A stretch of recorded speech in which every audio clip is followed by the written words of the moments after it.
According to a survey by Adobe in 2019, 70% of people think artists have a natural-born talent. Can you believe that? In fact, becoming an artist requires passion, dedication, and persistence. So then, have you ever felt like you wanted to draw something, and as soon as you grab the pencil, you just stop? Paralyzed by the fact that maybe this drawing is going to come out looking horrible? Have you? I have. In fact, it happens to me often. Instead of continuing to draw, I distract myself, playing video games and scrolling on my phone. And this is my problem. Why? Well, I'm wasting my time. Becoming a professional manga artist requires a lot of practice, and practice. In this video, I'll share with you how I avoid distractions and continue drawing without burning out. From my own experience and interactions with other artist networks, rookie artists make the common mistake of giving up before even trying. So is there a secret to becoming a professional manga artist? What do you think? I believe that there is no secret. All it takes is practice, and this week's challenge is just that. So buckle up, because in this video, I'll share with you this week's drawing challenge, how I continue drawing, and what I learned from it.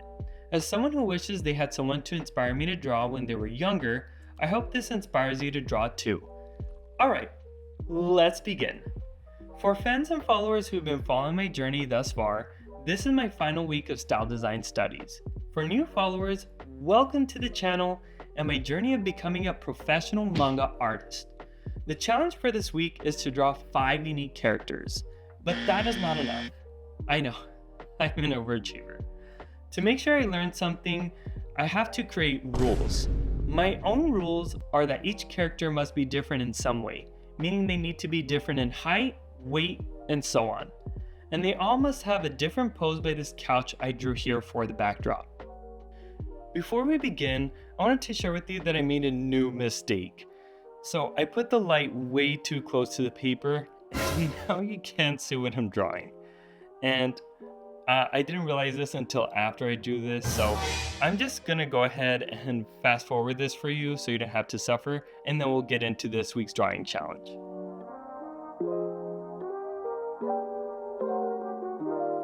Whenever I create original characters, I like to create goals, but not those vague goals like I'm going to draw a super cool guy with a sword. Why? Because vague descriptions don't tell us much or give us a clear picture of who a character might look like. How many of you have started off drawing characters this way? I know I did.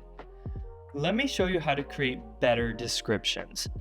I often begin by deciding the character's sex, age, and a short sentence about who they might be or where they're from. These details help me to imagine my character better, like how kids appear to have bigger heads than their bodies, older people have wrinkles, lawyers wear a suit, athletic people wear loose clothing, and a knight wears a suit of armor. Do you see where I'm going with this? So let's get to the first character I'm drawing. She will be a female, around her 20s, maybe 27 years old. Mixed race, quirky, feisty, but beautiful, and she lives in Georgia. Another thing I like to do is give a name.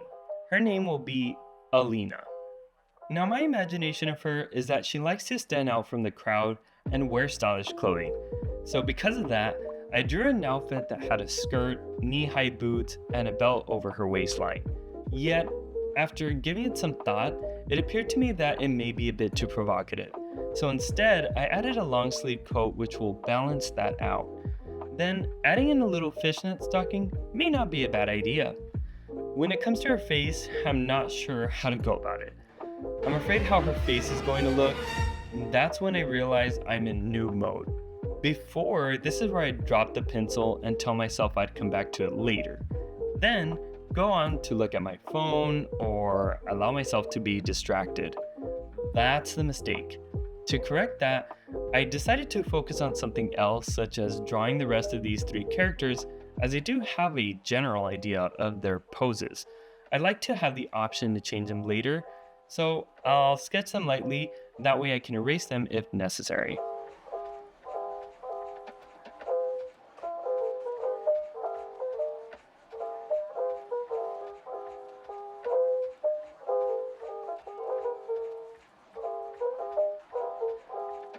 Okay, so that looks good.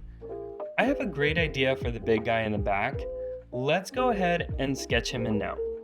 The second character I will draw will be a middle-aged man, an honorable knight, European, husky, muscular, and kind and playful person. His name is going to be Gareth. That sounds like an honorable knight's name, right? Sir Gareth. I like the sound of that.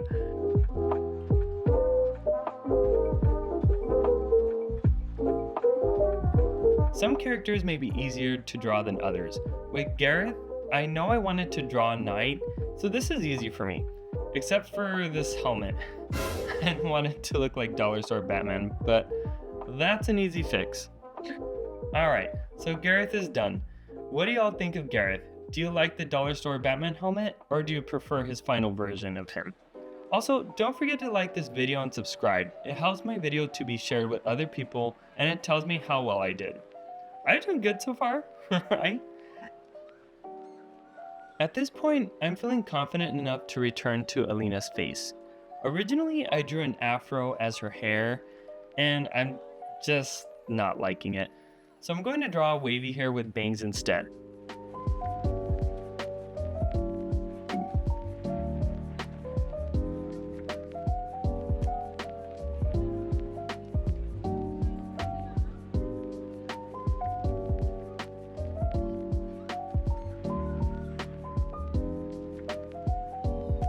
Yeah, okay. Does that look better? Yep, I think so. Yeah, I'm feeling good right now. My creative juices are flowing, so I'm gonna keep drawing. It's also important not to stop once imagination is running wild. It's like a race. You have to keep running, and it's not good to stop and catch your breath. You'll lose, right?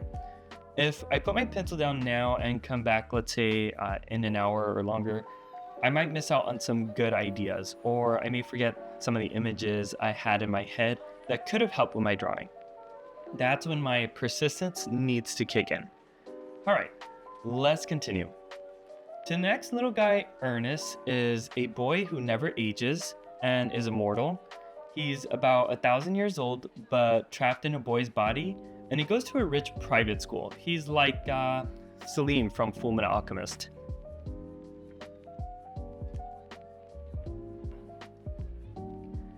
Having a little bit of problem with the face here, but no worries. I acknowledge and realize I'm frustrated because it doesn't look like I wanted to. While realizing that, I can pause for a moment, then redo it as many times as needed until I'm satisfied with the result. This will help me to continue drawing.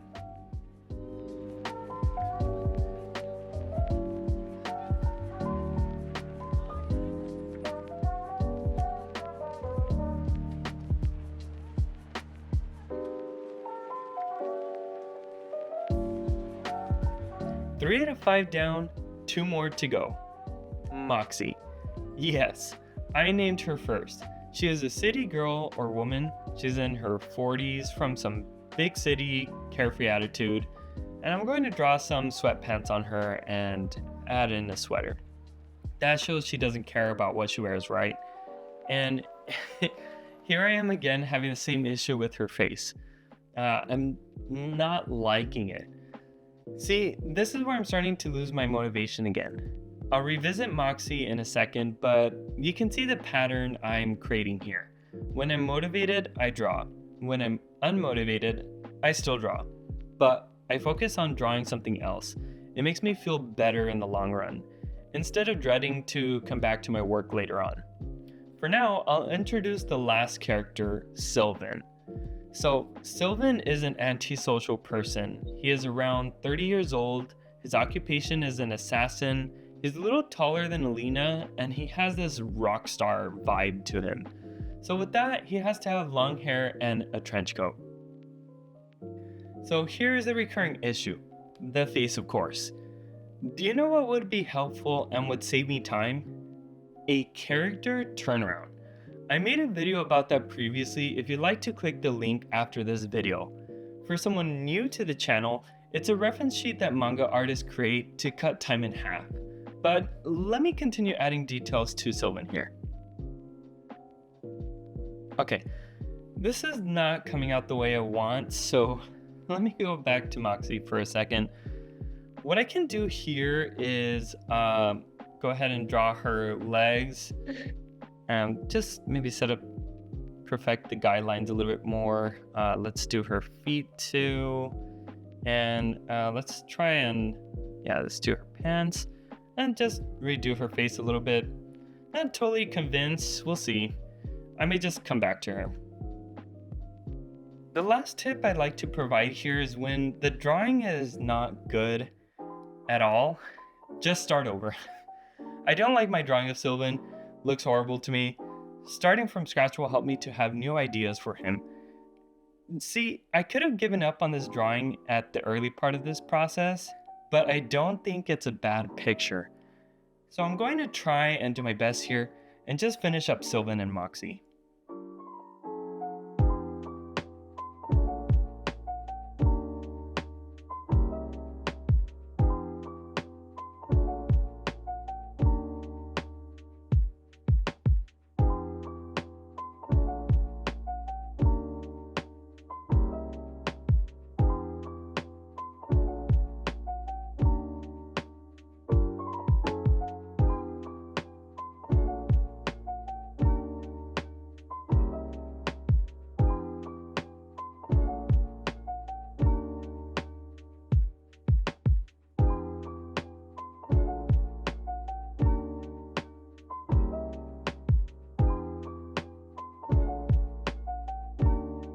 Okay, I'm glad I finished.